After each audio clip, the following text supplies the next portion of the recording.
colombiano.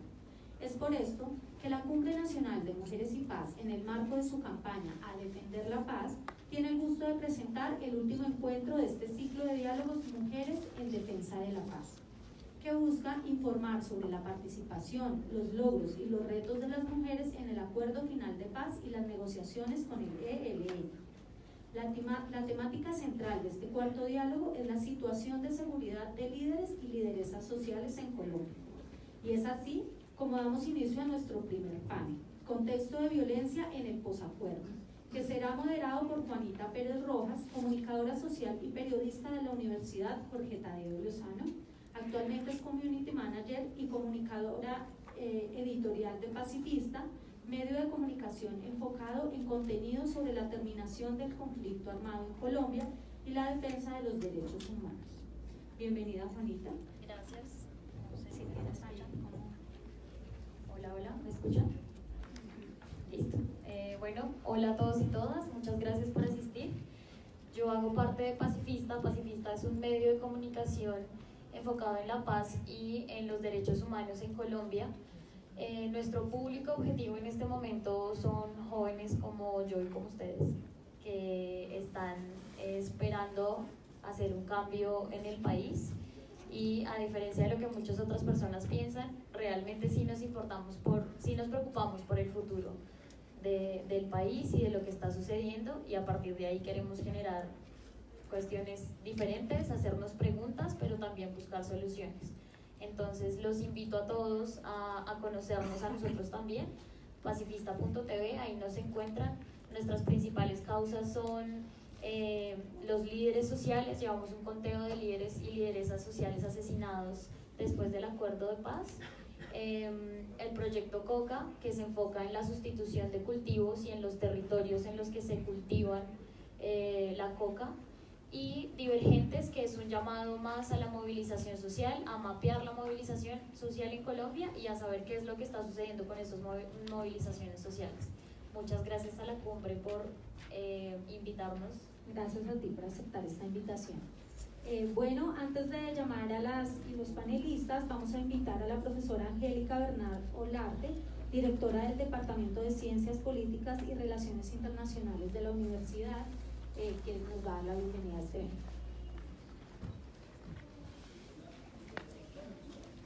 Pues buenas tardes a todos y todas. En primer lugar, agradecer a la cumbre por haber hecho esta propuesta a la universidad. Les estamos, haciendo un reconocimiento a toda esa labor que han hecho, no solamente en el último proceso de paz, sino, históricamente en lo que le han aportado a la idea de la paz en el país. También un agradecimiento a la Fundación Ideas para la Paz, que hoy está aquí, a Pacifista. Hablo en nombre de la universidad cuando digo que para nosotros esto hace parte de la formación de los estudiantes. No es simplemente que ustedes encuentren el conocimiento en las aulas, sino que estén al día y participen en los debates fundamentales de nuestro país, porque además tenemos mucho que aportar. También tenemos que agradecerle al profesor Miguel Barreto, que es capaz de abrir el aula para que la formación de los estudiantes también pase por la participación en estos debates.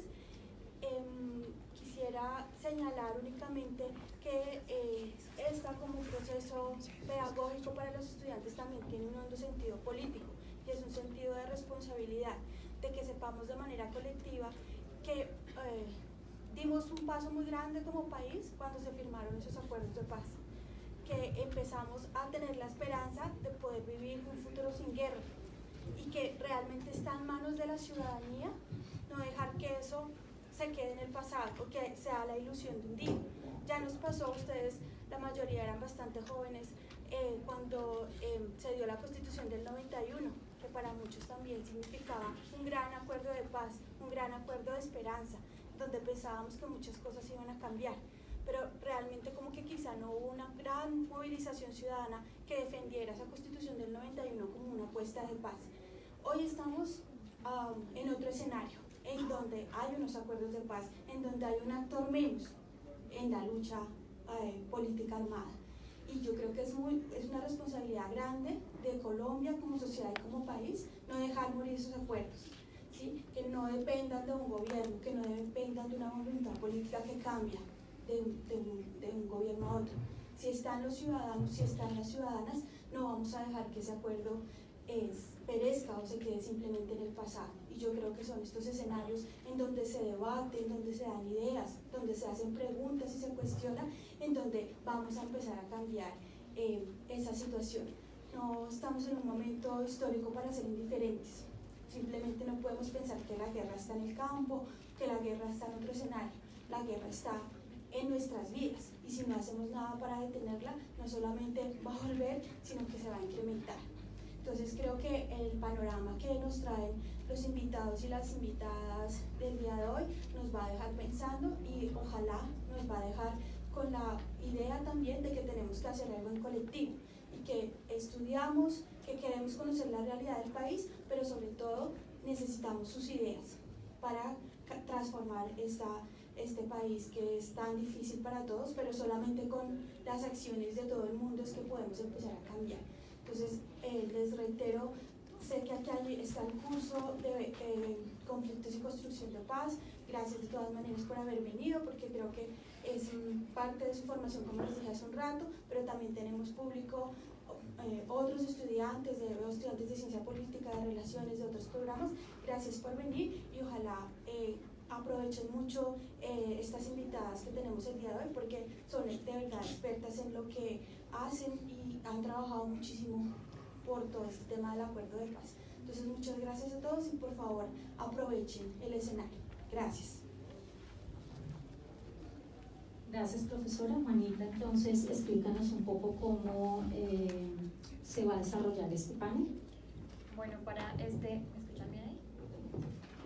¿Me están escuchando? Sí, listo. Para este diálogo de mujeres en defensa de la paz, que está enfocado en la situación de seguridad de líderes y lideresas sociales en Colombia, vamos a tener una primera parte de un panel sobre el contexto de la violencia en el posacuerdo, y para eso voy a llamar a nuestros panelistas.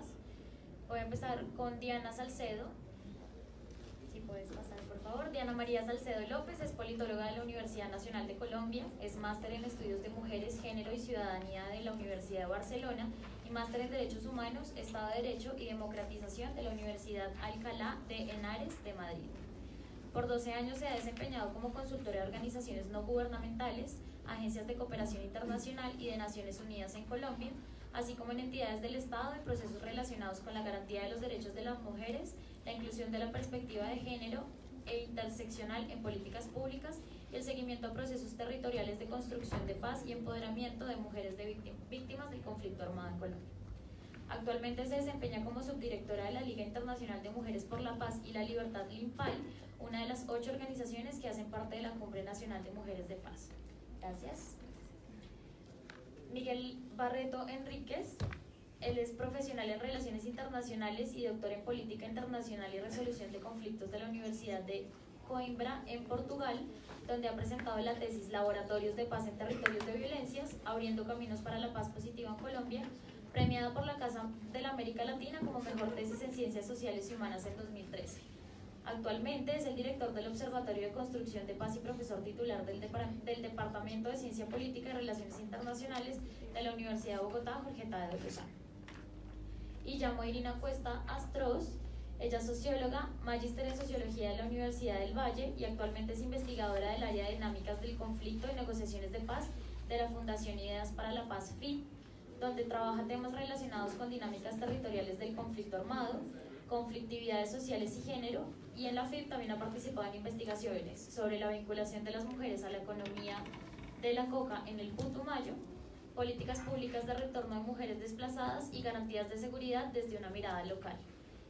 Entre sus recientes publicaciones se encuentra el libro Mujeres en Movimiento, Género, Experiencias Organizativas y Repertorios de Acción en Colombia, de la editorial Universidad del Valle. Bienvenidos a todos y a todas. Bueno, como primer punto para empezar este panel, quiero que le expliquen a nuestros asistentes en qué se enfocan las organizaciones de las cuales hacen parte. Entonces, no sé quién quiera empezar. Bueno, yo soy de la Fundación Ideas para la Paz. Primero, muchas gracias a la Cumbre de Mujeres y Paz por esta invitación. Es para nosotros siempre muy importante compartir espacios de diálogo como estos. La Fundación es un centro de investigación que desde finales de los 90 viene trabajando en temas de conflicto armado y construcción de paz desde diferentes miradas. Una de esas miradas es el rol de las empresas y los derechos humanos, otra qué pasa en los posconflictos y qué necesitamos para la construcción de paz, otras cómo son las dinámicas del conflicto en Colombia y sus diferentes transformaciones, y cómo son las políticas de seguridad y de política criminal. Son como nuestras áreas de trabajo principalmente. Gracias. Miguel, ¿nos puedes explicar un poco de tu trabajo, por favor? Buenas tardes. Pues creo que uno de los propósitos de la Universidad Jorge Tadeo Lozano es no únicamente formar profesionales, sino formar también ciudadanos. Y este tipo de espacios de convivencia, de discusión y de debate son absolutamente esenciales en la formación intelectual y moral de cada uno. En el ámbito de este tema de construcción de paz, tenemos el Observatorio de Construcción de Paz aquí en la universidad, que es un centro de investigación enfocado en temas de análisis de conflictos, pero que tiene un propósito asumido, voluntario, de que la investigación no debe estar ajena en la sociedad, en una torre de marfil del académico, sino que el gran propósito de las ciencias sociales, de los estudios para la paz, de las relaciones internacionales, es transformar el entorno y construir un mundo más justo y más pacífico. Gracias. Diana. Bueno, buenas tardes a todas y a todos. En nombre de la Cumbre Nacional de Mujeres y Paz, muchas gracias por acompañarnos hoy. La Cumbre Nacional de Mujeres y Paz es una expresión del movimiento feminista, del movimiento de mujeres, del cual hacen parte 8 organizaciones, 8 plataformas del nivel nacional, plataformas muy diversas que cobijan procesos organizativos de mujeres afro, indígenas, campesinas, rurales, urbanas, jóvenes, adultas, y que cada una se encuentra ubicada en algunos territorios del país donde más o menos logramos cobijar un cúmulo de 1000 mujeres acompañando el proceso de la Cumbre Nacional de Mujeres y Paz. Surge como expresión a partir de el inicio del diálogo de paz entre las FARC y el gobierno de Juan Manuel Santos, como una idea de movilizar la participación de las mujeres, no solamente en la mesa de diálogo, sino también en toda la agenda de discusión del diálogo entre estos dos actores. Así surge, tenemos ya 5 años de estar conformadas como plataforma y como expresión del movimiento, y el próximo año celebraremos la tercera Cumbre Nacional de Mujeres y Paz, que tiene ocasión en Bogotá y que en los años anteriores ha congregado más o menos entre 400 y 500 mujeres de diferentes lugares del territorio nacional. Bueno, muchas gracias. Les explico un poco la metodología que vamos a tratar hoy. Entonces, en la primera parte del panel, que es el contexto de violencia en el posacuerdo, vamos a tener ciertas preguntas dirigidas, pero ustedes como panelistas pueden también complementar la respuesta del panelista que esté hablando. Las preguntas del público se van a hacer al final de las intervenciones, así que pues les pedimos el favor de que nos acompañen hasta el final para que, por si tienen alguna duda, se la puedan expresar a nuestros panelistas. Para hablar del análisis del contexto de la violencia en el posacuerdo, primero quería yo preguntarte a ti, Miguel, ¿cuál es el contexto que sucede a una firma de un acuerdo de paz, no solo en Colombia, sino en general? Sí, una idea que yo insisto mucho es que los acuerdos de paz, al mismo tiempo que son un punto de llegada, son un punto de partida. Es decir, la paz más que un momento, la paz más que un evento, la paz es un proceso en permanente construcción. La paz se construye, es un proceso permanentemente por terminar, inacabado. Y en ese sentido, hablando de Colombia, hablando de cualquier otro escenario análogo en el mundo, las fases de lo que se suele llamar el postconflicto tienen tantos desafíos, tantos obstáculos y a menudo tantos problemas como los mismos conflictos armados. pero tienen una especificidad misma propia que tiene que ver con una cantidad de cuestiones que únicamente se colocan, o usualmente se colocan más en esta fase. Es decir, no debemos mirar la firma de un acuerdo de paz cuando toda la mirada del mundo, cuando todos los fotógrafos, cuando vienen los premios Nobel como el gran momento de la paz. Eso es únicamente un proceso que siempre es imperfecto. La paz siempre es alguna realidad imperfecta. ¿Qué cuestiones se colocan en escenarios de post-conflicto? Se colocan una cantidad de temáticas que son absolutamente esenciales para que un país construya y llegue a una paz duradera, sostenible, fuerte. Hay temas en términos de lo que se suele llamar el DDR, desmovilización, desarme y reintegración de excombatientes. Es un tema que, si no es solucionado de una forma cabal, puede convertirse en un riesgo, en un germen de violencia en un escenario de post-conflicto. Hay toda la cuestión de las víctimas, cómo resarcir las víctimas, cómo curar, sanar las heridas que un conflicto armado ha dejado a lo largo de los años, cómo repararlas, cómo llegar a la verdad, cómo reconstruir la memoria histórica en el sentido de la no repetición, que es lo más importante de garantizar un escenario de posacuerdo, es no repetir, construir un país nuevo, construir una sociedad nueva, teniendo en cuenta que este proceso nunca está totalmente acabado, y en ese sentido algo que es absolutamente esencial, que es la misma concepción de resolución de conflictos, es que un conflicto armado nunca surge de la nada, sino es únicamente una consecuencia de determinado tipo de actores que tienen algún tipo de sed de violencia. Es decir, un conflicto armado en una sociedad es un síntoma de algún tipo de disfuncionalidad en un país. En el sistema político, en el sistema económico, en la cultura, en las relaciones sociales, en las relaciones de poder. Por eso, un posacuerdo, un posconflicto que llegue realmente a llegar al centro de la cuestión tiene que ir a las causas profundas que en primer lugar la generaron. Otro tema absolutamente esencial es el tema de la reconciliación. Independientemente de lo que consideremos que es la reconciliación, hay que colocar, yo suelo decir eso, el país un poco en el diván del psicoanalista, hacer una psicoterapia colectiva, avanzar en el sentido de sanar esas mismas heridas, de construir otro tipo de convivencia y relaciones sociales. Y hay un elemento cultural muy importante, que es generar una cultura de paz en un país.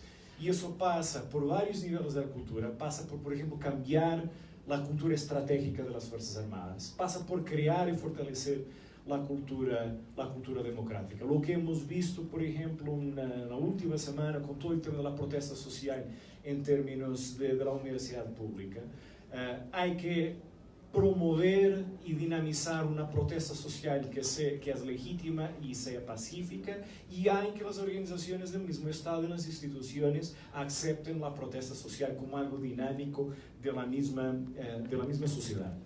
Así que en muchos escenarios lo que vamos a encontrar no es una solución de los problemas, sino la reconfiguración de estos escenarios. Es decir, algo muy común y transversal en escenarios de post-conflicto no es el fin de la violencia, sino una reconfiguración y transformación de esa misma violencia. Hay lo que algunos llaman un continuum de violencias. Es decir, todo lo que son expresiones y rostros de la violencia, que no necesariamente es política, ideológica, van a seguir en la sociedad. Violencia criminal, violencia de género, violencia estructural. Pero al mismo tiempo pueden existir casos de reincidencia de esa misma violencia, o de empezar a asumir otro tipo de expresiones, de rostros, de canales de comunicación. ¿Alguna de las panelistas quiere complementar la respuesta?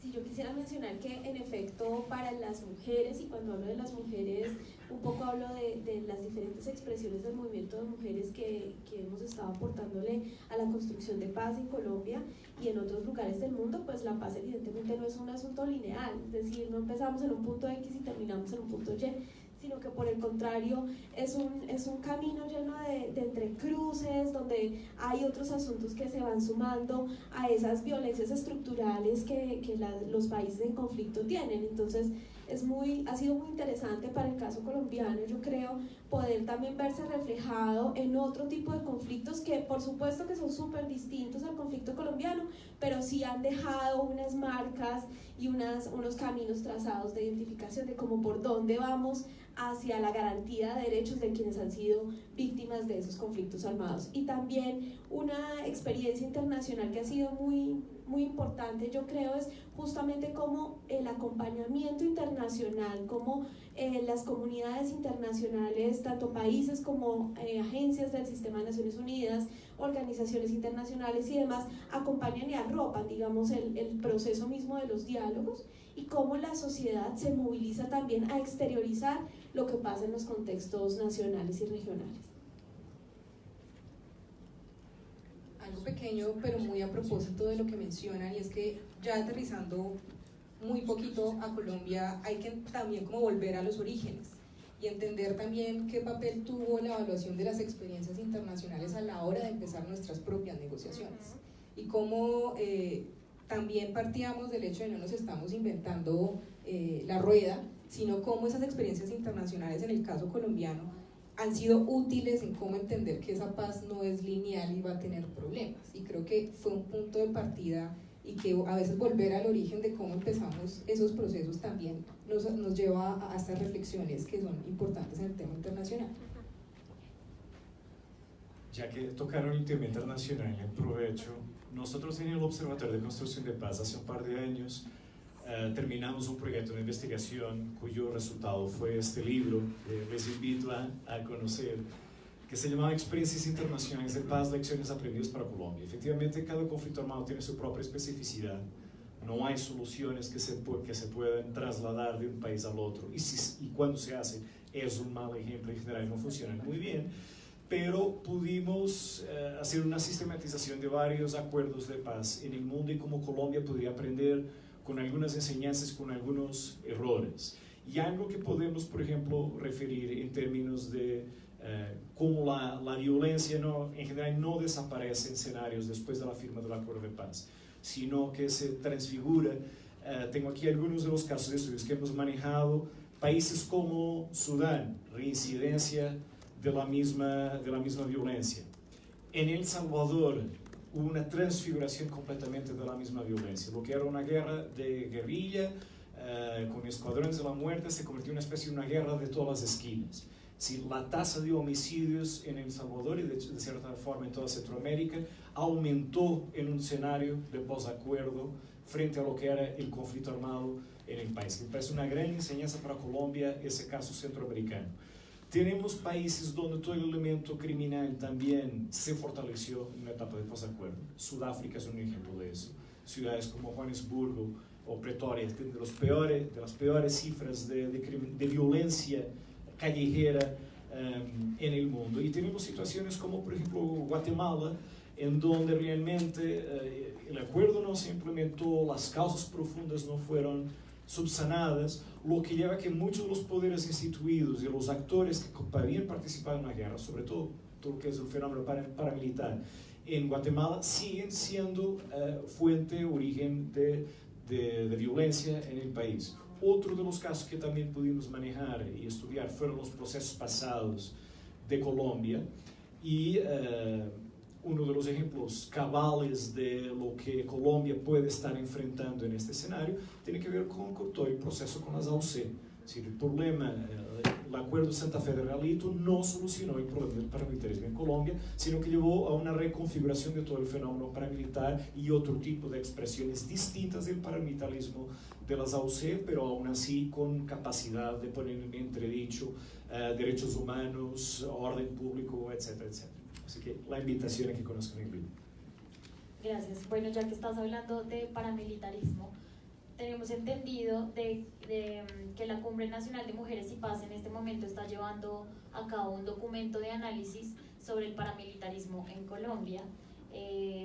Entonces, Diana, no sé si nos quieras comentar un poco, aunque no está terminado el documento, qué avances han tenido y qué se puede sacar de ahí, qué conclusiones podemos sacar sobre el paramilitarismo ahorita en Colombia.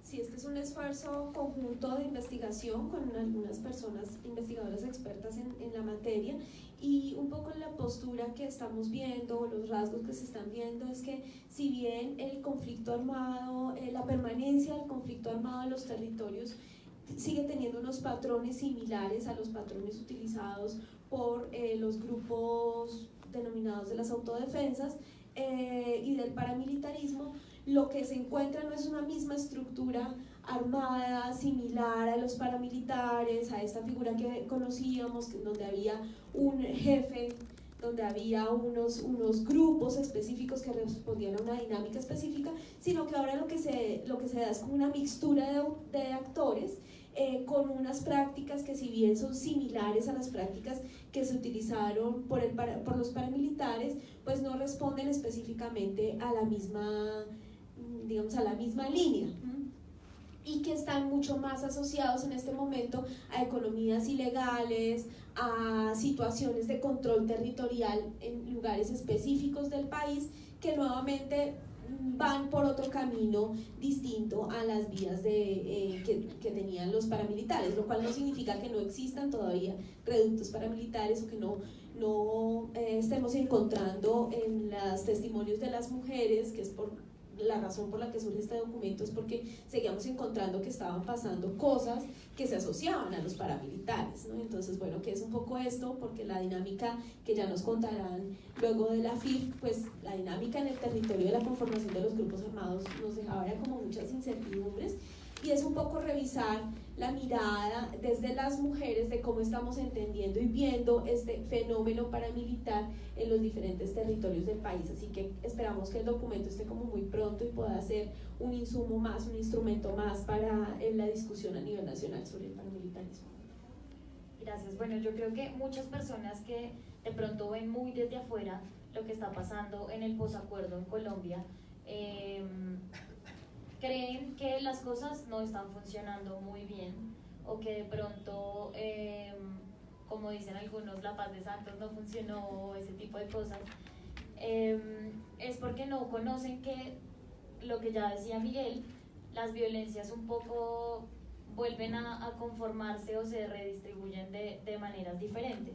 En ese caso, pues sabemos que la FIP hizo un estudio sobre las garantías de seguridad en los territorios del posacuerdo, y nos gustaría, Irina, que nos contaras a todos como cuáles son esas enseñanzas que sacaron de ese estudio y qué es lo que está pasando realmente, porque ahora, antes tal vez solo se hablaba de un solo actor, o más o menos dos, que eran paramilitares y guerrillas, y ahora los medios de comunicación, la sociedad en general está hablando de un montón de bandas criminales, autodefensas, guerrillas, disidencias. Entonces, ¿cuáles son esos grupos? ¿Cuáles son esos territorios? ¿Por qué están ahí?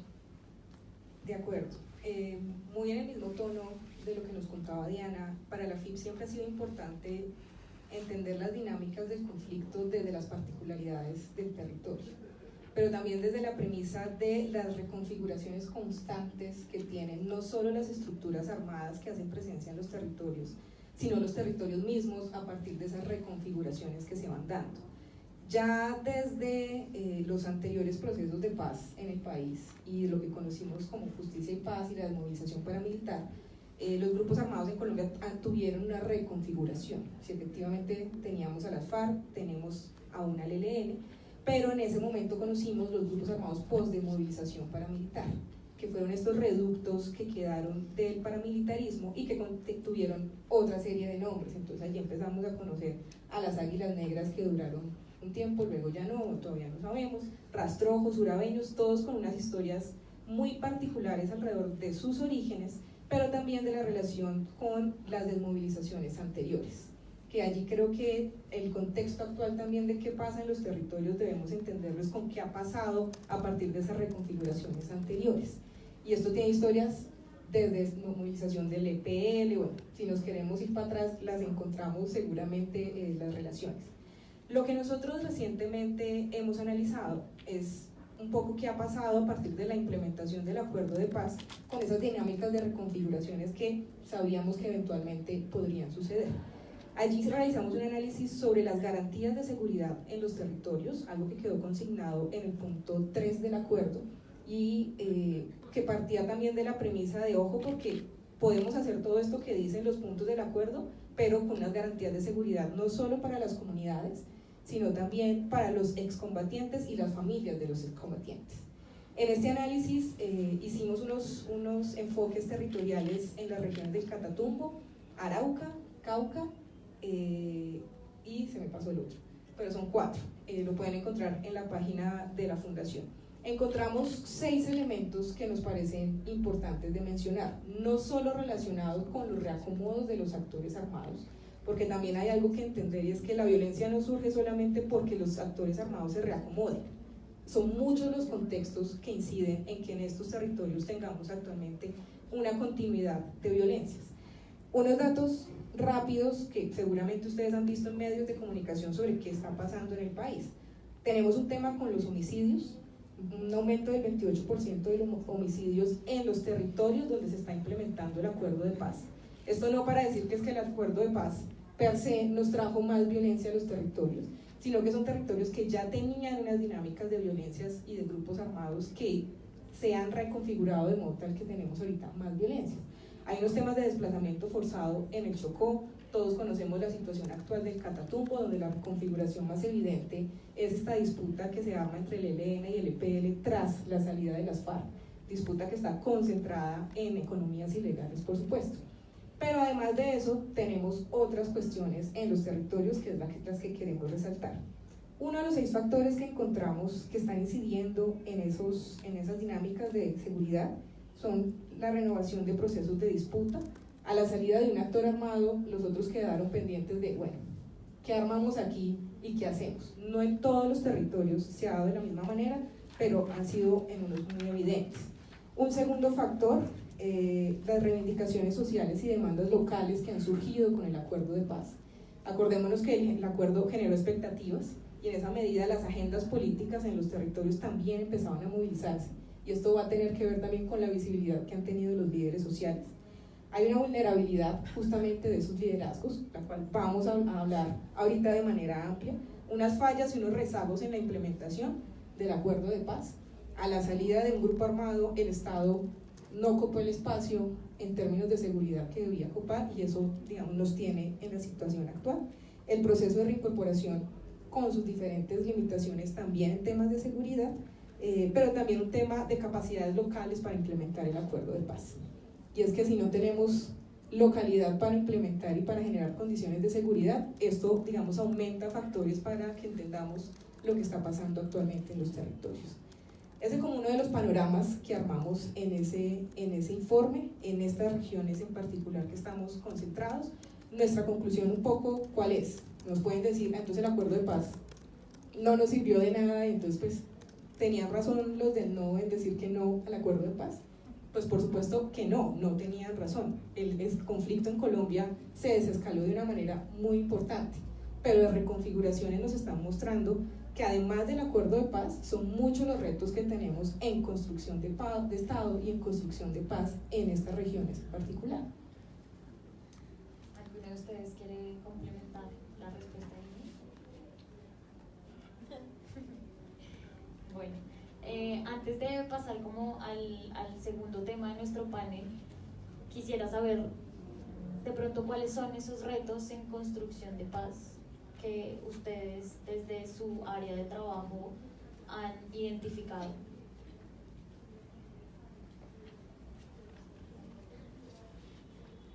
Bueno, pues uno de los retos que la cumbre ha identificado es justamente esa falta de conocimiento y apropiación en el nivel regional del acuerdo de paz, pero también como parece que la pedagogía sobre el acuerdo de paz llegó hasta el momento en el que se firmó el acuerdo. Después de la firma del acuerdo se acabó la pedagogía en los territorios, la gente no volvió a saber nada hasta cuando llegaron los PEDETs y los PENIS a los territorios, y entonces todo el mundo empezó a participar en asambleas y en reuniones. Entonces creemos que uno de los mayores retos es volver a concentrar la fuerza organizativa del movimiento social en llevar a los territorios también estas discusiones trascendentales sobre el acuerdo, pero que tienen eco, por ejemplo, de cara al Plan Nacional de Desarrollo, que en este momento se está formulando y que tiene unos ejercicios territoriales para recoger información de diferentes comunidades y de diferentes grupos poblacionales, por así decirlo, comillas, en los que se recogen insumos para que el Plan Nacional tenga como una misma línea. Y en este caso para nosotras las mujeres es un reto lograr poner todo lo del acuerdo de paz que nos costó tanto, llevarlo también al Plan Nacional de Desarrollo. Y por supuesto que el reto se aumenta cuando hablamos de cómo llevar todo eso que hay ahí, esas medidas para las mujeres, para los pueblos indígenas, para las comunidades étnicas, cómo llevarlas a los planes locales de desarrollo, a los instrumentos de planeación más territorial, en donde sabemos que el déficit económico hace que muchas veces este tema de la paz, que para nosotras es todo, en realidad es la garantía de todos los derechos, pues se convierta como en algo subsidiario y quede ahí a la voluntad política del gobernante. Entonces creemos que ahí hay uno de los mayores retos, y de cara a este momento político del país, también un reto es cómo defendemos la paz en el marco de lo que mencionaba Angélica, un gobierno como el que tenemos en este momento, y que nos reta a todos como ciudadanos y ciudadanas a apropiarnos de esta campaña de defender la paz, justamente para hacer que el acuerdo de paz sea implementado en su totalidad como fue negociado. Bueno, si me permiten, yo centraría en 3 puntos. Yo creo que el acuerdo de paz en Colombia está bajo un riesgo muy serio de no ser mínimamente implementado, de ser un acuerdo que se va a traducir únicamente a su expresión mínima, que sea poco más que la desmovilización de las FARC y conversión en partido político. Creo que hay una coyuntura política que se agravó exponencialmente con este gobierno, pero que ya venía incluso del gobierno anterior, en términos de desfinanciar lo que son las reformas que exigía el acuerdo de paz, y de tener mayorías en el Parlamento que no van a permitir transformar en ley y en reformas y en pactos mucho de lo que fue acordado. Y a mí me parece que lo que fue acordado era bastante importante en el sentido precisamente de esta etapa de posacuerdo y de ir a la raíz de los problemas. Lo tan controversial el tema de la justicia transicional puede transformarse en un escenario donde no se sepa la verdad, o únicamente solo interesa un lado de la verdad. Interesa conocer los crímenes de las FARC, no interesa conocer los crímenes del Estado. Es en ese panorama que nos estamos moviendo ahora. Miren lo que está pasando con la Comisión de la Verdad, los riesgos que están bajo la Comisión de la Verdad. Vemos lo que está pasando con el Centro Nacional de Memoria Histórica, que puede estar también en una situación muy grave. Tenemos todo el tema de la reforma rural integral, que es la causa estructural del conflicto armado en Colombia, que se necesita avanzar, hubiera o no hubiera conflicto armado en Colombia, sea cual sea el gobierno en el país. Acercar esas dos Colombias, la Colombia rural de la Colombia periférica, donde no hay ninguna institucionalidad. Pues subfinanciar la reforma rural es precisamente matar esto y dar toda la luz a que todos esos procesos de violencia, de transformación de la violencia, siguen existiendo ya de pronto, no en algunas zonas del país, pero para quien vive en el Chocó, en el Arauca, lo ve diariamente en el lugar donde está viviendo. Lo mismo puede decir sobre la participación política. El conflicto armado en Colombia tiene mucho que ver con la debilidad y la limitación de su sistema político. Colombia tiene que democratizar su democracia. El acuerdo de paz tampoco iba a ser grandes milagros, pero tenía algunos elementos que a mí me parecen representativos y positivos en ese sentido, y que están en vías de morir, como por ejemplo el tema de las circunscripciones especiales para la paz. Esto me remite para el segundo punto, que es efectivamente, y si me permite una vez más un poco de publicidad del observatorio, pero hace unos años hicimos una consultoría para el alto comisionado de paz sobre algunas enseñanzas de procesos territoriales de construcción de paz en Colombia. Y la gran conclusión que propusimos al alto comisionado de paz es que Colombia lo que necesita es de una presencia integral del Estado en el territorio. Es decir, no es únicamente una presencia del Estado en el territorio en sentido de seguridad física, que sí lo necesita, pero una presencia integral, es decir, un Estado como fuente de resolución pacífica de conflictos, como suministrador de justicia, de servicios públicos a la población. Como esto no ocurre, lo que precisamente va a ocurrir es que el espacio militar estratégico que ocupaba las FARC no se está traduciendo en dinámicas de paz en esos territorios, sino en ocupación por otros actores armados. El caso del ELN es muy significativo en este sentido. El ELN que está, yo personalmente creo que muy difícilmente vamos a tener un proceso de negociación en este gobierno con el ELN y responsabilizar a las dos partes.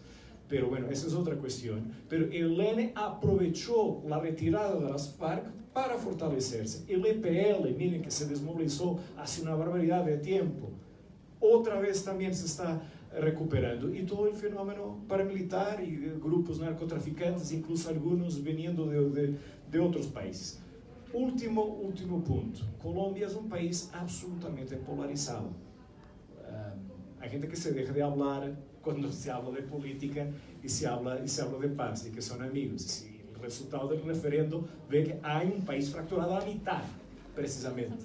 Por eso la reconciliación, y cuando digo reconciliación, y yo insisto mucho esto, mis estudiantes lo saben, la reconciliación no en el sentido de la armonía, de que todo va a ser una maravilla, sino en el sentido de pertenecemos a la misma comunidad política y respetamos que nuestros adversarios, nuestros contradictores, la gente que tiene otro tipo de perspectivas ideológicas, políticas, sociales, etc., son parte de la nación y su discurso es bienvenido y no se debe barrer bajo la alfombra y dejarlos fuera del sistema político o de la protesta social.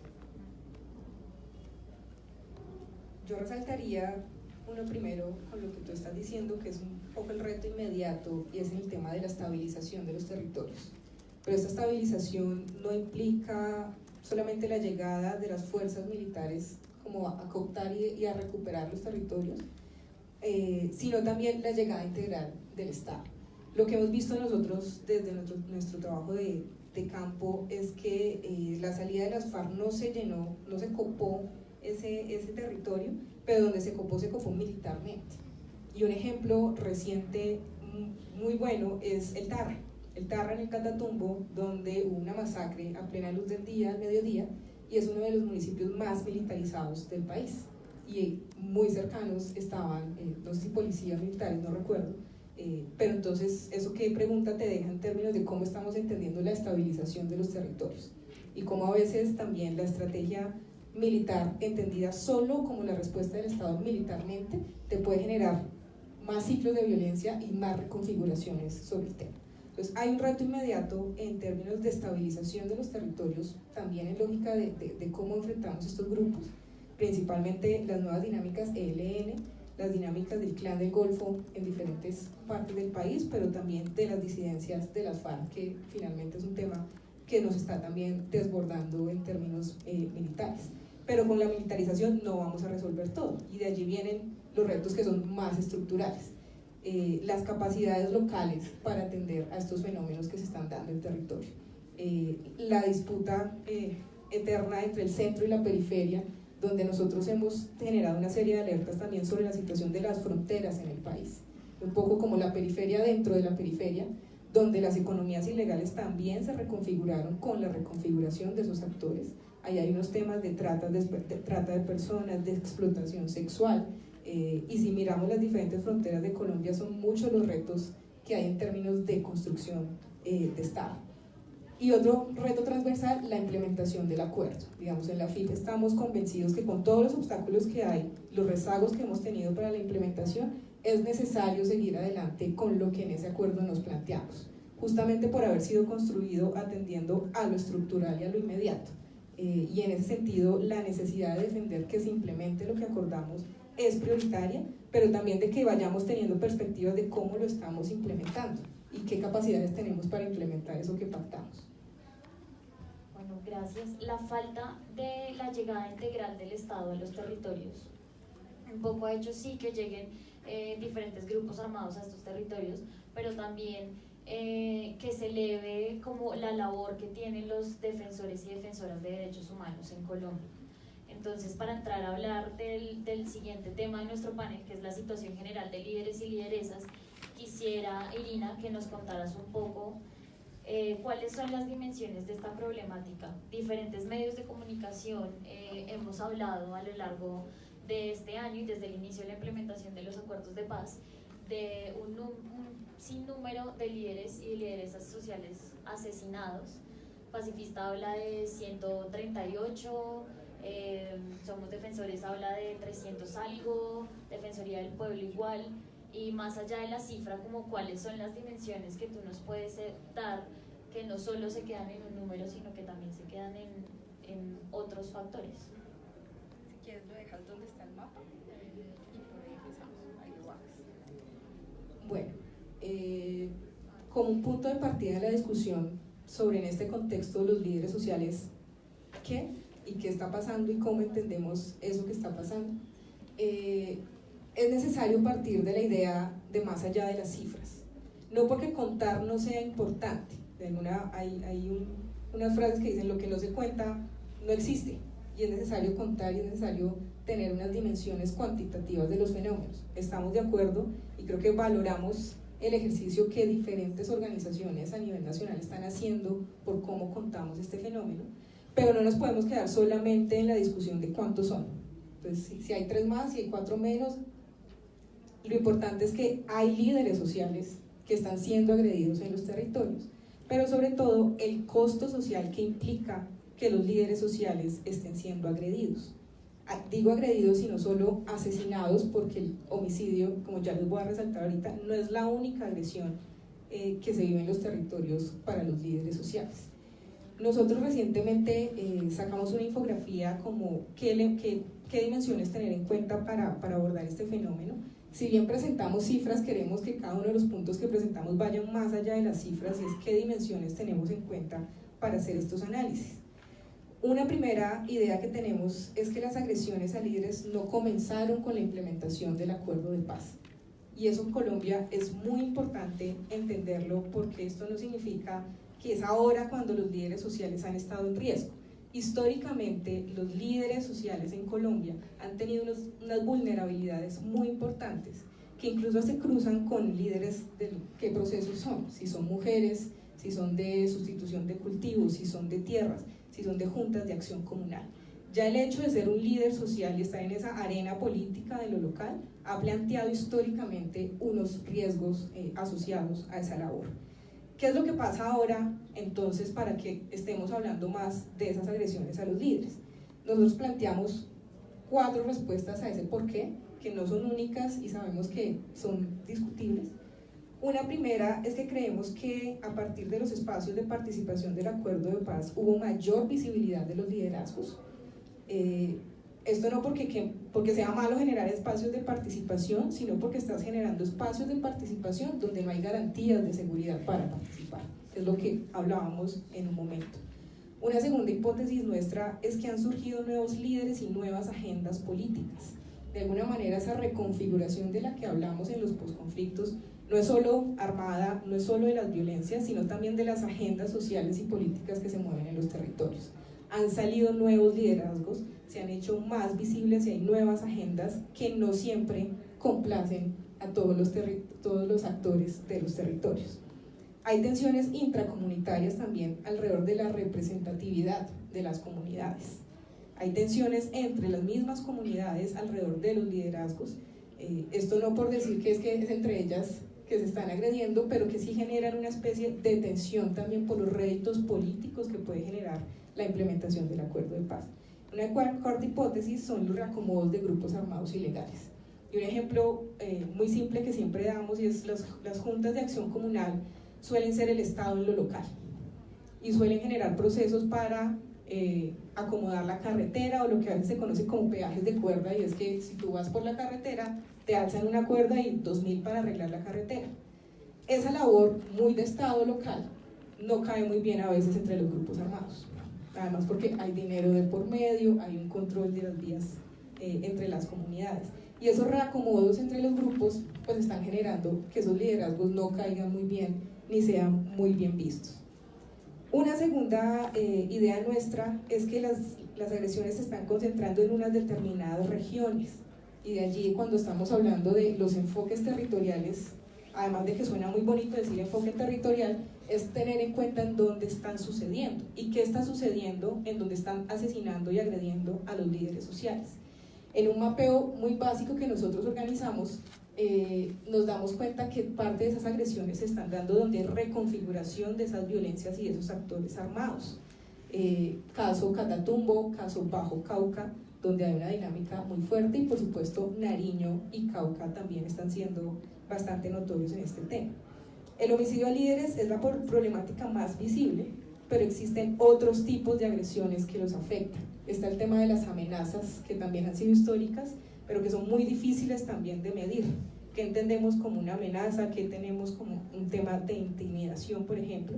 Pero nos damos cuenta que cuando un líder ha sido asesinado, generalmente hay otras victimizaciones que ha sufrido, ya sea un tema de intimidaciones, de amenazas, de robo de información, etc. De allí también la importancia de que consideremos no solamente los homicidios, sino que agresiones se dan en los territorios. El número de agresiones a las mujeres líderes es menor, pero la forma en que se agrede a las mujeres líderes es particular. El uso de la violencia sexual es un uso particular para intimidar a las mujeres líderes en los territorios, y más adelante también profundizaremos en el tema. Y por último, no hay claridad sobre qué actores están ejerciendo estas agresiones, y ese es un tema que ha sido muy discutido incluso en medios, sobre el rol de la Fiscalía, de cómo vamos a aclarar qué está pasando y qué sabemos de los actores que están agrediendo a estos líderes, que tampoco es fácil por las modalidades del sicariato, por las modalidades mismas de generar estas agresiones. Eso como el mapeo y el panorama que generamos.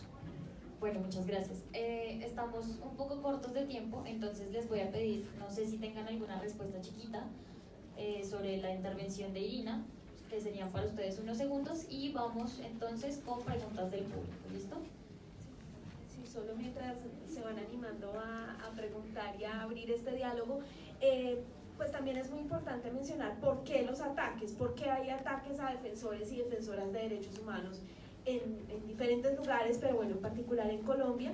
Y nosotros consideramos pues que hay estos ataques, uno, porque los defensores y las defensoras desafiamos el status quo de lo que el Estado pretende que se dé, de la homogenización social que el Estado pretende, que los estados en general pretenden, porque en particular en Colombia hacemos cuestionamientos sobre la guerra y sobre la violencia, y con ello cuestionamientos también sobre los roles de las fuerzas del Estado en los territorios. Y ahí un poco con lo que estaba mencionando Irina hace un rato, pues, y con el tema del presupuesto de la mayor militarización en los territorios, pues también ustedes saben que la defensa de derechos humanos está muy centrada en revisar cuál es el papel en realidad de los militares y de las fuerzas militares en el Estado, y también porque pues visibilizamos, hacemos visibles esas violaciones a los derechos humanos y esos impactos diferenciados, y generalmente están también relacionados con una denuncia frente a la falta de cumplimiento de la obligación de protección que tiene el Estado y que ha firmado y ratificado en varios tratados internacionales.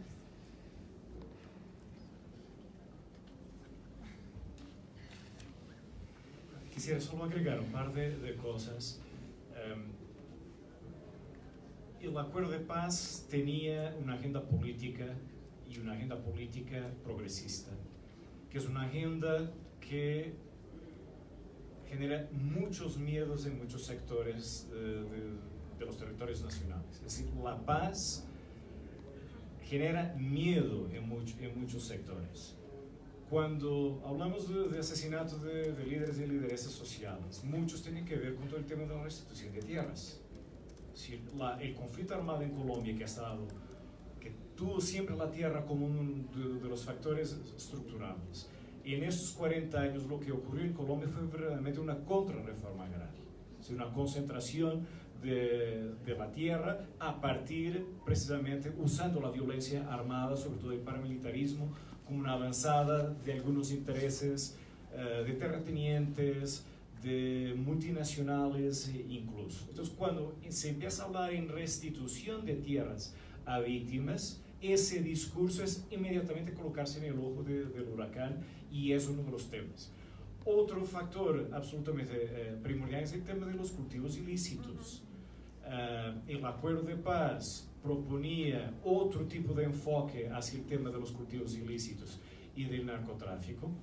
Lo planteaba en términos de salud pública, lo planteaba en términos de desarrollo. O sea, para que las comunidades puedan dejar la coca, tienen que tener alternativas de desarrollo.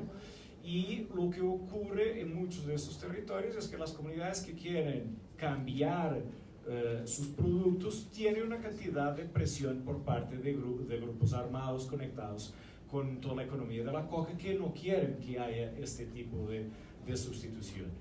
Al mismo tiempo hay una permanencia, yo diría, de una cultura contrainsurgente en muchos escenarios políticos, y esos grupos remanentes del paramilitarismo efectivamente se asustan con la misma idea de derechos humanos. Para cerrar, una pequeña anécdota, yo que estoy haciendo en este momento una investigación con excombatientes, me recuerdo que entrevistando a un excombatiente de las AUC decía que en el adoctrinamiento político que han tenido, decían que los defensores de derechos humanos no eran defensores de derechos humanos, sino de izquierdos humanos. Es decir, eso es un patrimonio prácticamente protocomunista, la idea de derechos humanos. Por eso, ser defensor de derechos humanos es también colocarse en una posición de riesgo y potencialmente violenta con algunos grupos armados en el país. Listo, bueno, muchas gracias. Invitamos al público a que vaya pensando las preguntas que quieren hacer a los panelistas antes de terminar este espacio. Pero antes nos acompaña en el público Julián Sánchez de la Asociación Colombiana de Estudiantes Universitarios, una organización estudiantil presente a nivel nacional. Esta asociación trabaja bajo el fin de alcanzar una universidad crítica, creadora y transformadora, por lo cual se constituye dentro de las universidades en liderazgos estudiantiles. Además de su trabajo académico, han participado en actividades de pedagogía de paz desde las aulas, así como en actividades de construcción de paz con excombatientes. Te invitamos a pasar, él nos va a contar un poco acerca del trabajo que realizan ellos y tiene una pregunta que va a dejar para los y las panelistas. Bueno, buenas tardes. Primero que todo, darle muchas gracias a los coordinadores y a los organizadores en general, precisamente por dejarnos intervenir, y también saludar los esfuerzos, pues digamos, precisamente de todas estas instancias feministas, porque nosotros como Asociación Colombiana y como movimiento estudiantil, precisamente nuestras ideas son transversalmente feministas. Desde la Asociación Colombiana de Estudiantes Universitarios damos un saludo a los sucesos que, dada la coyuntura nacional universitaria, vienen ocurriendo en el marco de las movilizaciones y peticiones elevadas por el gremio estudiantil, siendo que es la lucha histórica, democrática y guiada por el fin de una universidad plural y que adopte a los hijos en general del pueblo colombiano. Esta lucha, que se ha organizado de acuerdo a las exigencias de cada tiempo, ha generado una serie de liderazgos locales, regionales y nacionales, los cuales son voceros, organizadores, comunicadores y demás tipos de roles destacables, que a razón de ser propositivos y contrarios a los estamentos estatales, han ganado una serie de represalias que de forma mediática, cívica y hasta en los peores casos militar o paramilitar, con el fin de desarticular los esfuerzos que desde el gremio se han adelantado.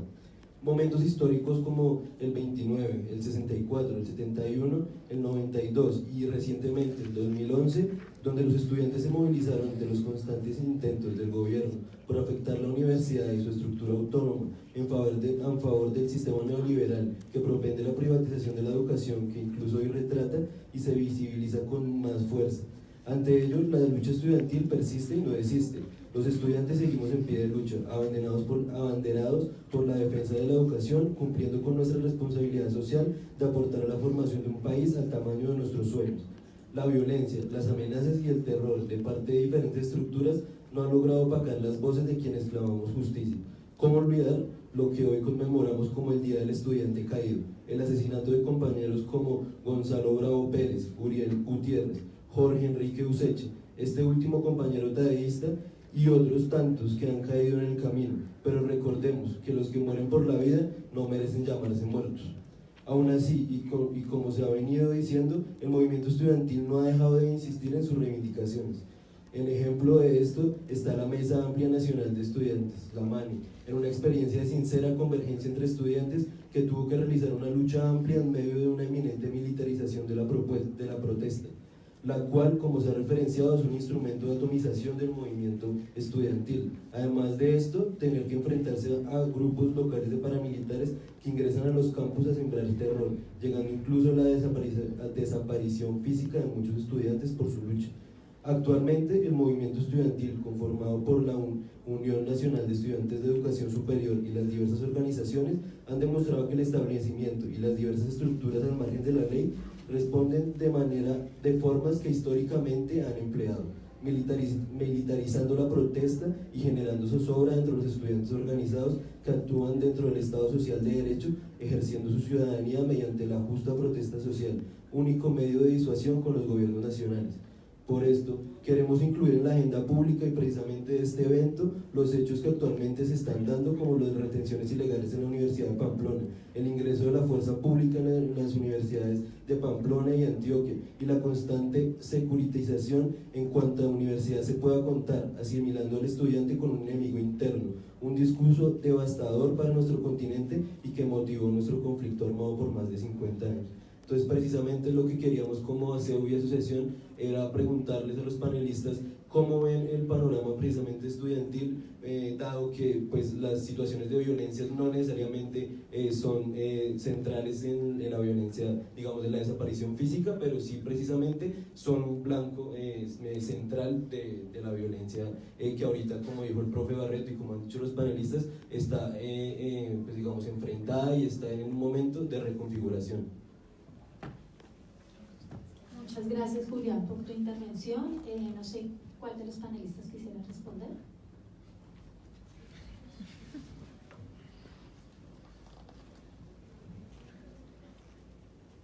Yo creo que uno de los problemas, bueno, y agradezco a Julián la intervención, yo creo que generar pensamiento crítico genera muchos anticuerpos. Y el problema con la universidad pública en Colombia no es únicamente un problema financiero, es un problema que se puede colocar a varios niveles. Yo creo que muchos finalmente quieren efectivamente una universidad pública desfinanciada porque tienen miedo al pensamiento crítico. Y obviamente ese pensamiento crítico en algunas circunstancias, como todos los movimientos progresistas, se vuelven también objeto de posibles blancos de violencia. Pero dicho esto, voy a decir algo que de pronto no tan o más incómodo hacia los estudiantes, que es el tema que yo había mencionado, pero solo de paso, con el tema de lo que es la protesta social en Colombia.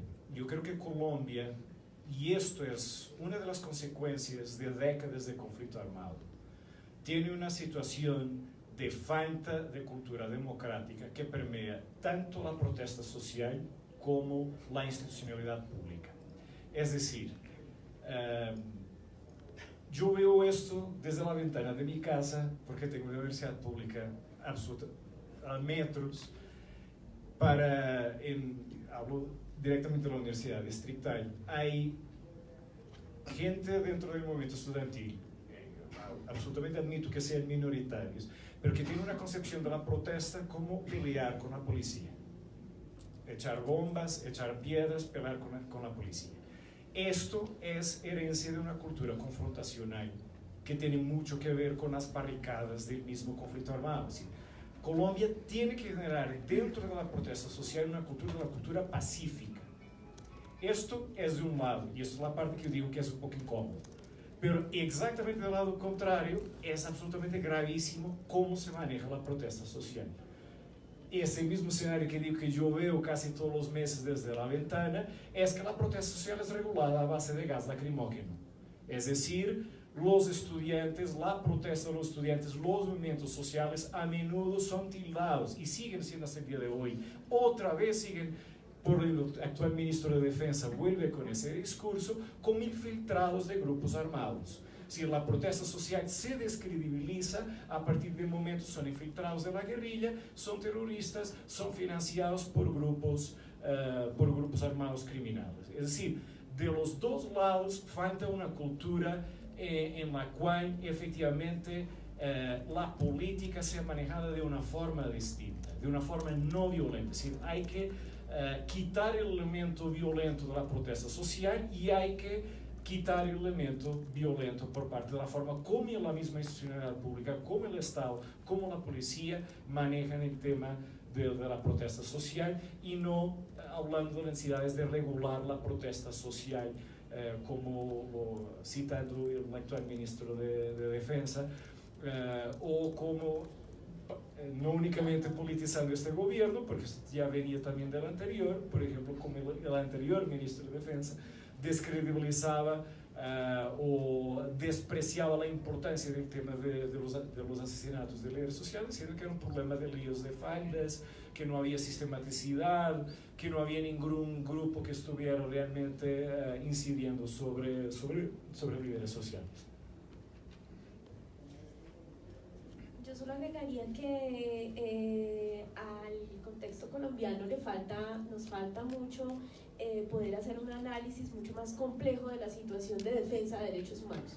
Y con esa complejización del análisis, pues nos invitaría también a incluir no solamente al movimiento estudiantil, que desde no sé cuántos años está siendo criminalizado, y no solamente por el uso excesivo de violencia, que coincido, pero que no creo que sea un marcador de la protesta social estudiantil, sino que ha sido criminalizado simplemente por el hecho de mostrar una mirada crítica frente a lo que el compañero mencionaba como el establecimiento, que justamente lo que ha hecho es disminuir la capacidad de conocimiento desde la universidad pública.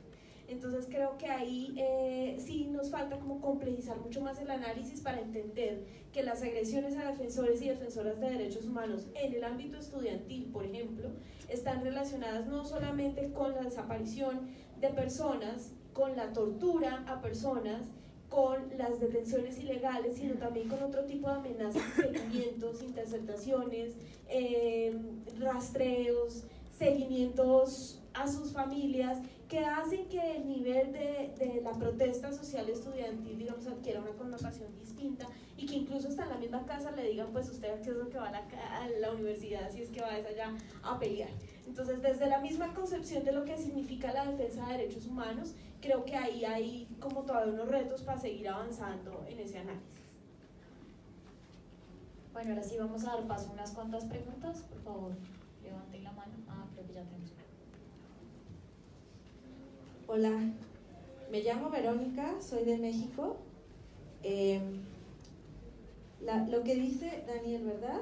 A Miguel, es bien bonito y está utópico en el ideal de que la construcción social no tendría que generarse con base a la violencia dentro de la protesta social.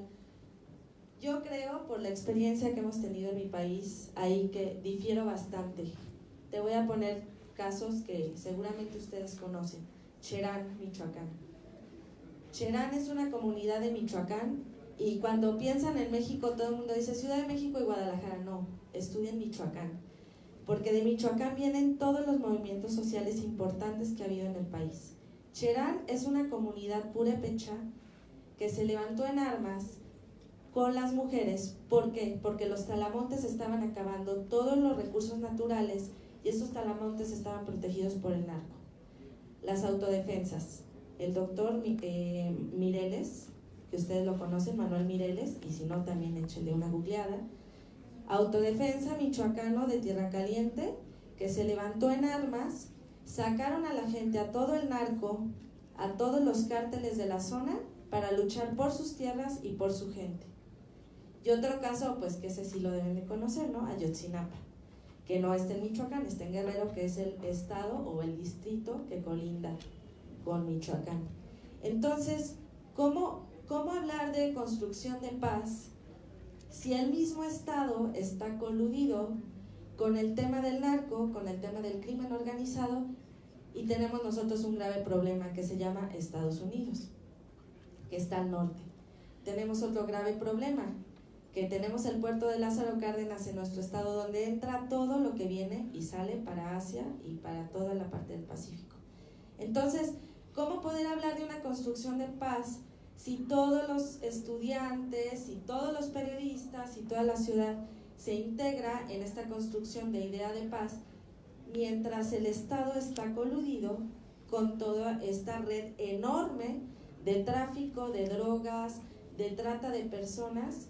O sea, no creo que no sea levantar una piedra como estudiantes o grafitear una pared, porque era lo que decía yo ayer en un foro, que había un grafitero que una señora le decía: ¿cómo es posible que rayen una pared? Porque es más importante patrimonialmente una pinche piedra que la integridad humana o la libertad de expresión. Entonces, ¿cómo vamos a hacer eso si las personas que estamos en esta intención de construcción de paz estamos regidos por un sistema que está dentro de esa violencia que se genera en nuestro propio país? Gracias. Bueno, ¿quieren hacer alguna intervención al respecto? ¿Que si más preguntas? ¿Alguien más tiene preguntas? ¿O quiere hacer alguna intervención? Por acá.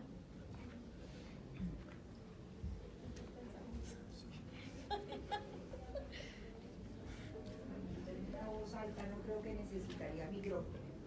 Claro, suficientemente alto. Detrás no la escucha. ¿Alcanzan a escuchar? Sí, ¿no es cierto? Creo que una preocupación muy grande a nivel de las mujeres en este país, lideresas, y va a continuar siendo lo mismo. Sabemos que nunca las medidas del Estado, del gobierno, van a ser suficientes para proteger ni a líderes ni a lideresas.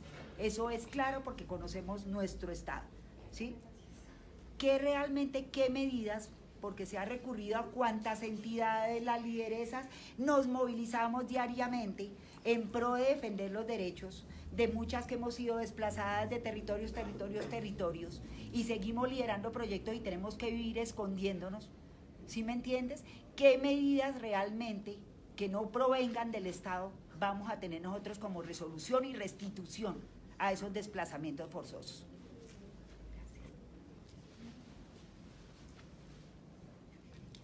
Buenas tardes. Yo quiero agregar un poco como a las dos compañeras que hablaron, y es que yo lo que siento acá en Colombia es ese tema como de el Estado está invisibilizando todos los procesos de paz, movimientos ciudadanos, lo que sea. Ellos están allá como con una idea que no sé, pero sí se nota precisamente como esas dos Colombias, o sea, como el Estado que seguramente está hace parte de ese sistema de violencia por intereses, lo que sea, pero está la otra Colombia de movimientos sociales, ciudadanos, estudiantiles y demás, que sí estamos interesados en cómo vamos a hacer para esa construcción. Entonces, ¿cómo podemos nosotros, listo, el Estado no está ayudando, no está haciendo un carajo, pero cómo podemos nosotros de verdad unificar y ese proceso de paz que no quede en manos del gobierno, porque no lo va a hacer, o por lo menos este gobierno no? Entonces, ¿cómo ciudadanos nos vamos a, o sea, desde pedagogías y demás, a apropiar de esos acuerdos y decir, los vamos a hacer nosotros? Si el Estado no lo hace, entonces no sé, con casos como los que contaba la compañera mexicana y demás, o sea, no podemos dejarlo en manos del gobierno porque no, o sea, este gobierno ya ha mostrado de mil maneras que no le interesa, ¿sí? Entonces, o si le interesa, bueno, no sé, pero sí es importante que nosotros nos apropiemos de ese acuerdo y cómo, no sé si hay experiencias internacionales o de historia, cómo podemos nosotros, digamos, como no desmotivarnos de alguna forma, que va a pasar muchas veces, pero seguir en pie. Gracias.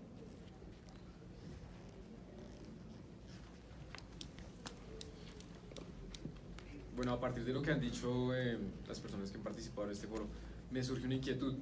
Ahora, se entiende que, bueno, el continuum de la violencia después del posconflicto, del acuerdo de paz, es latente y se mantendrá, y en fin. Pero ahora lo que me cuestiono ¿es necesaria una categorización por parte de estas entidades que, bueno, de los grupos que ejercen este continuum de violencia? Entendido el caso de una chica que habló allá atrás de México, que, bueno, sí, ella habla que el Estado y ciertos grupos, al margen de la ley, se articulan para perpetuar esta violencia. Entonces yo creo que en Colombia pasa exactamente lo mismo. Me parece que en qué medida es necesario que haya una categorización de estos grupos para que realmente haya un seguimiento y fuera de eso que haya una debida reparación a este tipo de víctimas, porque no es lo mismo decir que una persona que haya sido víctima del Estado a una persona que haya sido víctima de grupos armados. Creo que debe ser un tipo de violencia totalmente diferente, sobre todo entendiendo ahora las cuestiones de género.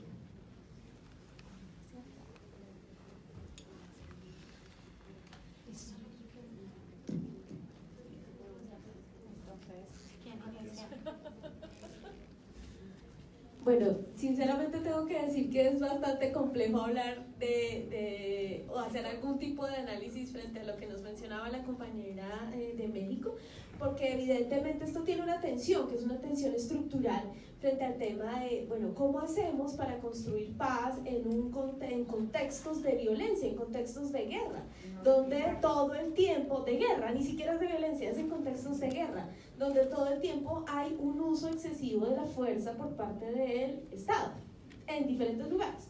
Pero evidentemente cuando uno se acerca a todos los movimientos y los procesos de construcción de paz, pues son movimientos y procesos que también buscan la no violencia y la no utilización de las armas como una forma de resolver los conflictos. Entonces, si bien es cierto y entiendo la necesidad, no solamente por ejemplo de las que tú mencionabas, sino el ejército de mujeres kurdas que se armó para defenderse de las personas que estaban alrededor de sus territorios, y así muchas otras mujeres y hombres que se han armado por diferentes razones que, digamos, no son el objeto de este análisis hoy, pero que sí nos dejan la reflexión de, bueno, ¿qué tanto podemos construir paz en medio de un conflicto de guerra, ¿no? Sin embargo, creo que la reflexión debería ir también enfocada a que es necesario como sociedad y como movimientos sociales enfocarnos en buscar medios distintos a través de los cuales solucionar y transformar los conflictos y las relaciones de poder desiguales que existen en todos los estados. Generalmente la utilización de la violencia y de las armas es un camino, por decirlo de alguna manera, más fácil que la utilización creativa de otros medios para la transformación de conflictos, porque esto nos reta más. No quisiera, digamos, decir que está bien o que está mal, porque no se trata de lo que está bien y lo que está mal, porque no podemos hacer un análisis tan en blanco y negro, pero sí se trata de generar una conciencia frente a que no podemos responder al establecimiento con la misma violencia con la que el establecimiento nos ataca. Yo lo dejaría como en ese punto la reflexión. Y no sé si voy respondiendo una vez las otras o quieren. Si quieren complementar algo. O mejor de esta complementamos y volvemos a las otras. Yo creo que la primera cuestión que me fue dirigida directamente es una cuestión filosófica, que es en qué situaciones puede la violencia ser legítima o si la violencia puede ser en alguna situación legítima. Y yo no voy a contestar de una forma categórica. Creo que hay muchos contextos que pueden introducir matices a estos temas, y ha habido muchas transformaciones sociales que han tenido motores o dimensiones violentas, pero un poco lo que he llegado yo personalmente y desde mi recorrido también de investigación es que me parece que en la gran mayoría de los casos la violencia es contraproducente.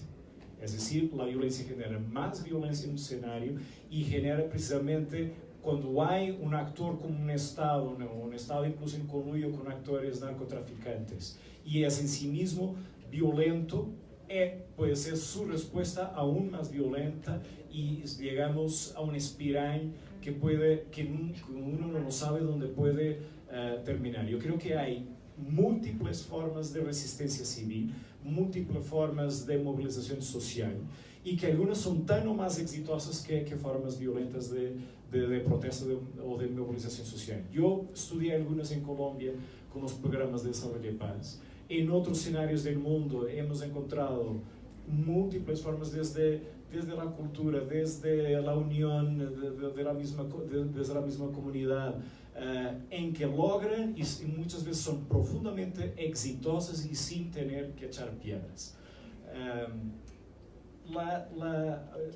¿Seguimos con todos o vamos a ver ahora? Cuando hablabas yo pensaba, la compañera mexicana, que ha sido una pregunta que finalmente en un país como Colombia siempre ha estado presente. Es cómo construimos paz en un contexto de guerra. Pero también el mismo contexto colombiano nos ha dado unas experiencias que han sido respuesta a eso. Entonces pensaba inmediatamente en las comunidades de paz de los años 90, el movimiento colombiano por la paz, que ha sido muy estudiado por García Durán y por el CINEP, y es como efectivamente en contextos de guerra la movilización por la paz en Colombia fue protagonista, y en términos de incidencia y resistencia política a los escenarios de guerra. Pienso en la resistencia de las mujeres en diferentes territorios, en las comunidades indígenas, afrodescendientes, que desde territorios colectivos generan nuevas formas de hacer resistencia a esos escenarios. Y en ese contexto pensaba un poco en lo que en el estudio de la acción colectiva se denomina como los repertorios de movilización, y que finalmente muchos análisis a nivel mundial sobre por qué funcionan las movilizaciones sociales han caído en cuenta es en la innovación de repertorios, el papel que juega en esos procesos de resistencia y de innovación de la movilización social. Y cómo cada vez más en Colombia se está haciendo más evidente que entre más innovemos en los repertorios de movilización, nuevas formas que no van a ser tanto de confrontación, sino de incidencia y presión política, resultan ser más efectivas. El movimiento social de mujeres ha sido característico en esos repertorios de movilización, cuando hacen uso de los elementos simbólicos, cuando no hacemos marchas sino plantones donde nos quedamos en silencio, que han sido emblemáticos en muchos territorios del país. En ese sentido, el estudio de la movilización social en Colombia ya ha dado pistas sobre qué papel juega la movilización en ese contexto de guerra, y muy asociado a la resistencia civil. Entonces allí creo que hay algo para llamar la atención alrededor de los repertorios que se usan para movilizarse socialmente.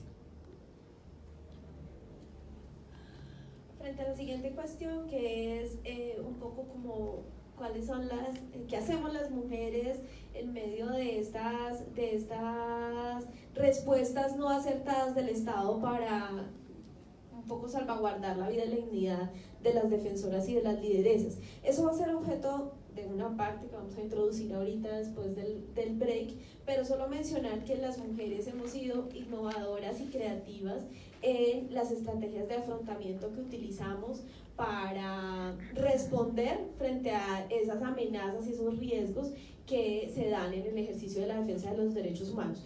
No lo voy a abordar ahora, no sé si alguien o lo dejamos ese tema porque lo vamos a abordar un poco más en profundidad en el siguiente. Y frente a la mención que hacía el compañero de la categorización de los grupos armados, especialmente, bueno, ¿para qué categorizar? ¿Será que sirve categorizar? Pues el Estado colombiano en este momento es experto en categorizar.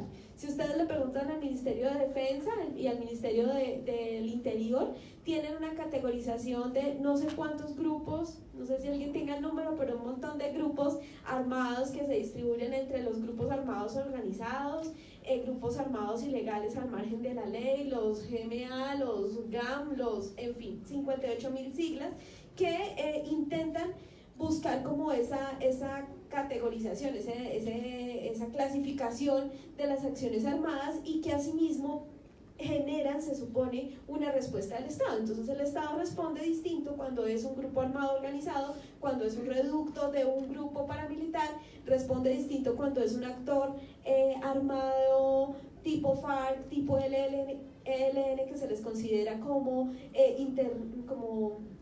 actores ideologizados. Entonces hay una respuesta distinta, y esto en últimas lo que ha permitido y ha favorecido es que ayer se aprobaran 33.000 billones de pesos para el sector defensa en el presupuesto general de la nación, que cubriría básicamente 8 años del presupuesto de ciencia y tecnología de este país. Entonces esa clasificación y categorización evidentemente sirve, el Estado la utiliza para generar este tipo de respuestas digamos estratégicas y tácticas, ¿sí? ¿Qué tanto sirve eso en el territorio? Pues si ustedes me preguntan, las mujeres que por lo menos acompañan las diferentes plataformas de la Cumbre Nacional, dicen, aquí viene un actor armado que nosotros reconocimos una vez como que pertenecía a la SAUC, después pertenecía al Clan del Golfo, después no sé qué, pero la verdad ni idea, pero lo que nos está haciendo es esto. Y muchos de esos vinculados con los actores armados legales, que también son un agente en el territorio y en el contexto, digamos, en la dinámica juegan un papel importante. Entonces sí creo que esa categorización, más allá de que sirva como una fuente de investigación y como una fuente de respuesta del Estado a estos grupos, pues en la realidad de los territorios es la violencia, es el grupo armado que está, es el actor armado que viola, es el actor armado que recluta, es el actor armado que desplaza, con unas particularidades, pero en realidad no veo que esa categorización en el territorio se utilice. Bueno, los invito a que esta intervención sea muy cortica, porque ya estamos sobre el tiempo para la pausa y para seguir con la segunda parte del panel, ¿vale? Voy a intentarlo.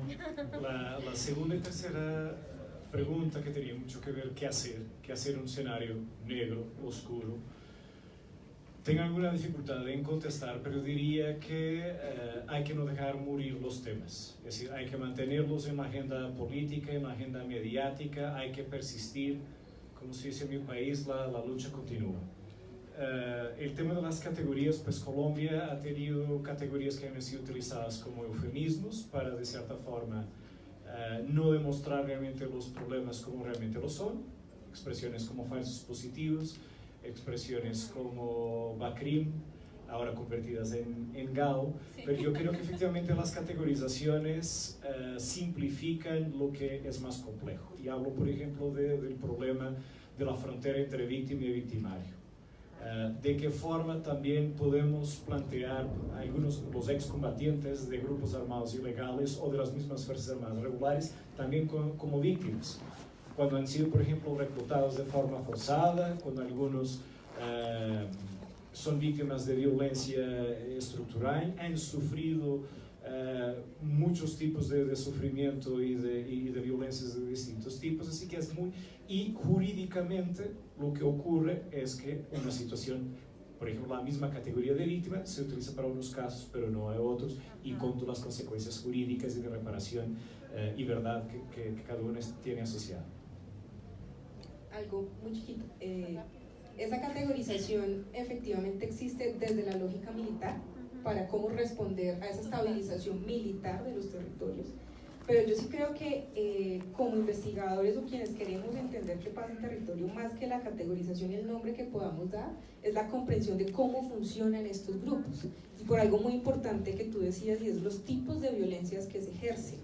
Entonces, si bien todos los grupos pueden asesinar, no todos funcionan de la manera igual para asesinar, por ejemplo, y eso tiene mucho que ver incluso con esto de líderes. Entonces creo que más allá de la categorización que nos podamos dar, o que nos pueda dar el Ministerio de Defensa de qué características tiene el grupo, es cómo operan en los territorios y de qué hacen uso en el territorio para operar como operan tras sus intereses. Y allí se nos amplía un abanico de posibilidades, desde cómo configuran los órdenes locales, cómo usan lo cultural también para su beneficio económico, etc. Bueno, los invitamos a una pausa de 10 minutos, pero también a que no se vayan, porque cuando volvamos seguimos con la segunda parte del panel, que son los impactos diferenciados hacia las mujeres de las amenazas y ataques por la defensa de los derechos humanos.